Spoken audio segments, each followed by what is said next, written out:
Claire marchait lentement le long du sentier qui bordait le lac, sentant la fraîcheur de l'air du matin se mêler au parfum de pins et de fleurs sauvages. La villa derrière elle, imposante et silencieuse, semblait encore endormie sous le voile léger du brouillard. Depuis que Jean était parti pour son voyage humanitaire inattendu, Claire découvrait chaque jour de nouvelles facettes de cette maison, de ses coins oubliés, de ses souvenirs gravés dans les murs et le parquet grinçant.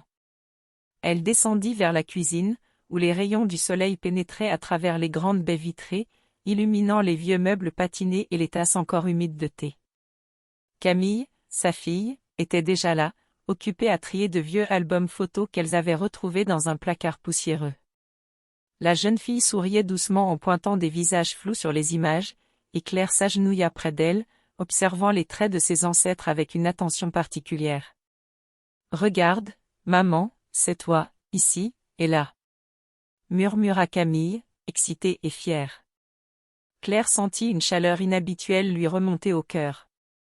Il n'y avait pas seulement l'innocence d'un jeu de souvenirs, mais une intimité nouvelle, subtilement tissée entre elles. Elle tendit la main pour toucher celle de Camille afin de l'aider à tourner une page délicate, et leurs doigts se frôlèrent. Ce simple contact fit naître une sensation étrange, un mélange de réconfort et de fascination. Le temps sembla se suspendre un instant, et le monde extérieur, avec ses obligations et ses préoccupations, s'effaça derrière les murs silencieux de la villa. La journée passa doucement, entre les préparations de repas improvisés et les promenades au bord du lac, où le reflet de l'eau ondulait sous les mouvements des cygnes. Claire se surprit à remarquer des détails qu'elle n'avait jamais vus auparavant, la manière dont Camille riait en sautant sur les pierres, le frisson de ses cheveux sous le vent, la complicité qui s'installait peu à peu entre elles. Chaque geste, chaque éclat de rire, semblait renforcer un lien intime et fragile, presque sacré. Un soir, alors que le ciel s'assombrissait et que la tempête approchait, elles restèrent toutes deux dans le salon. Les bougies allumées projetaient des ombres dansantes sur les murs. Claire lut à voix haute des lettres anciennes de la famille, des récits de générations passées, et Camille s'approcha pour l'aider à tenir les papiers. Leurs mains se frôlèrent à nouveau, plus longtemps cette fois, et un frisson parcourut Claire. Rien n'était dit, rien n'était explicite, mais il y avait ce moment suspendu, cette proximité qui fit battre son cœur plus vite, un instant de pure connexion émotionnelle. Après cet épisode, la villa retrouva sa routine quotidienne. Les journées étaient ponctuées de cuisine, de rangement, de promenades et de confidences murmurées. Claire découvrait combien elle appréciait cette présence constante et cette complicité avec Camille. Leur relation se transformait doucement, passant de la simple affection maternelle à une proximité intense, un partage d'émotions et de secrets que Jean, bien qu'absent, n'aurait jamais pu imaginer. Les jours suivants, Claire et Camille s'installèrent dans une routine étrange, mais étonnamment réconfortante. La villa semblait respirer avec elle, chaque pièce révélant des secrets oubliés et des souvenirs enfouis. Les matins commençaient par le chant des oiseaux et le clapotis de l'eau contre le rivage du lac. Claire préparait le petit déjeuner pendant que Camille rangeait les lettres et les photos anciennes qu'elles avaient triées la veille. Le temps passait, et le lien entre elles se renforçait, une familiarité douce, presque hypnotique, qui ne laissait place à rien d'autre. Un après-midi, la tempête approcha plus violemment. Le vent sifflait autour de la villa et les volets claquaient contre les murs.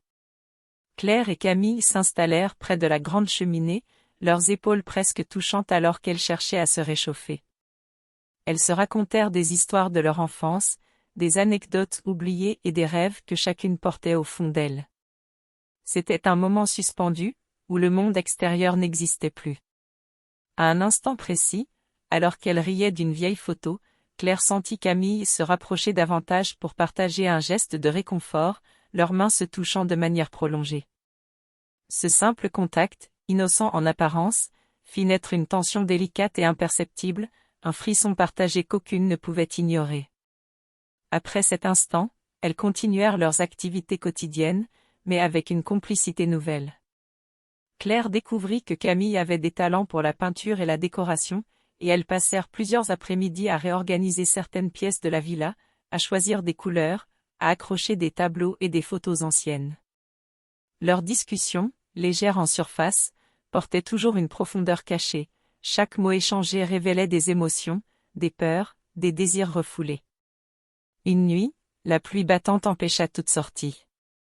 Elles restèrent dans le salon, sous une couverture, à écouter les gouttes s'écraser sur les vitres. Claire lut à voix basse un extrait du journal intime retrouvé dans le grenier, une histoire d'amour interdit d'antan qui captivait Camille. Elles étaient si proches qu'elles pouvaient sentir la chaleur de l'autre, l'odeur familière des cheveux et de la peau, la respiration calme et régulière. Encore une fois, leurs mains se frôlèrent, plus longuement, un geste subtilement chargé d'intimité. Rien de plus n'était dit, mais l'atmosphère semblait contenir tout ce que les mots ne pouvaient exprimer. Les journées suivantes, Claire commença à remarquer des détails dans la maison qui semblaient orchestrés par le destin, la disposition des meubles facilitant leur moment de proximité, des lettres et objets anciens qui parlaient de liens forts entre les générations. Même la lumière du soleil qui passait par les grandes baies vitrées semblait les envelopper dans une bulle isolée du reste du monde. Puis vint un après-midi plus étrange encore. Claire décida de nettoyer le grenier, un endroit rarement fréquenté. Camille l'accompagnait, portant de vieilles caisses et des couvertures.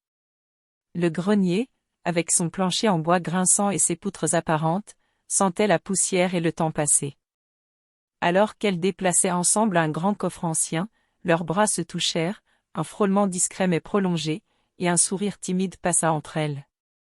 Ce geste, simple en apparence, créa une tension douce, une complicité qui allait au-delà des mots et des gestes quotidiens. Elles se regardèrent un instant, conscientes de la proximité, puis reprirent leurs tâches comme si rien ne s'était passé, laissant ce moment en suspens. Le soir venu, après un dîner léger, Claire se rendit compte combien elle appréciait ces moments de solitude partagés, combien cette intimité nouvelle avait transformé leur relation. Elle savait que Jean reviendrait bientôt, mais pour l'instant, il n'était qu'une ombre au loin, et la villa, le lac et la complicité avec Camille étaient tout ce qui comptait. La tension, l'anticipation et la proximité continuaient de croître lentement, préparant le terrain pour ce qui allait arriver lorsque Jean reviendrait, un dénouement inattendu et bouleversant, mais jusqu'ici, la magie résidait dans ces instants partagés, dans ces gestes simples et dans le silence qui en disait plus que 1000 mots. Les semaines passèrent, et l'atmosphère dans la villa devint presque irréelle. Claire et Camille avaient créé leur petit univers, fait de routines partagées, de confidences et de silences habités. Chaque geste quotidien, chaque regard, renforçait cette complicité qui, malgré son intensité, restait douce et délicate. Elles se soutenaient mutuellement dans l'attente du retour de Jean, inconscientes que chaque instant était chargé d'une énergie presque palpable.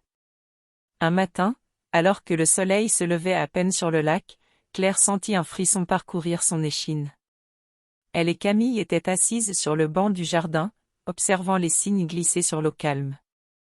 Elles riaient doucement, partageant des souvenirs d'enfance et des anecdotes oubliées. Claire avait l'impression que le temps s'était arrêté, que le monde extérieur n'existait plus. Un souffle de vent fit voleter les cheveux de Camille, et dans ce mouvement, leurs mains se frôlèrent à nouveau, légèrement mais assez pour que leur cœur s'accélère, pour que la tension invisible entre elles devienne tangible, presque électrisante. Puis, sans prévenir, Jean apparut. Il n'était pas revenu d'un voyage banal, mais d'une mission humanitaire imprévue à l'autre bout du monde, un séjour plus long et compliqué qu'il n'avait pu l'imaginer. Claire sentit son souffle se couper un instant. La surprise et l'émotion se mêlaient dans son regard tandis que Jean franchissait le seuil de la villa. Camille, elle, resta immobile, observant son père avec une lueur d'appréhension et de curiosité. La première rencontre fut silencieuse. Jean s'arrêta au centre du jardin, regardant Claire et Camille, notant l'intimité nouvelle qui se lisait dans leurs gestes et leurs regards.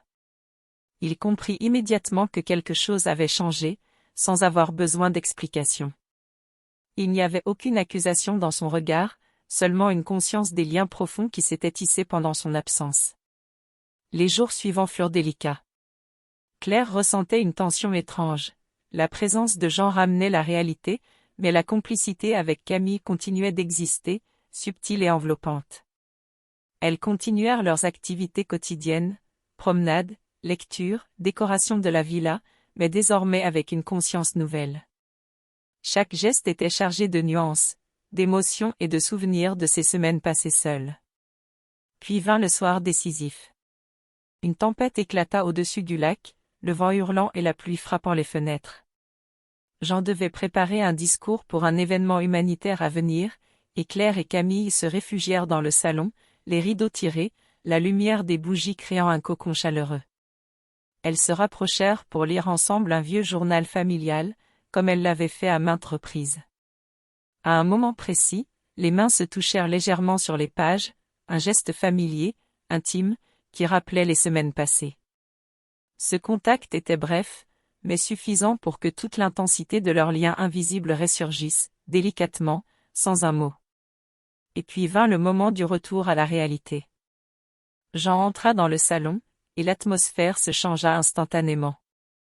La tempête battait encore à l'extérieur, mais à l'intérieur, un calme étrange s'installa. Il regarda Claire et Camille, souriant doucement, comprenant sans rien demander. Ce n'était pas un reproche ni un jugement, seulement une reconnaissance. Quelque chose avait changé, mais rien n'était brisé.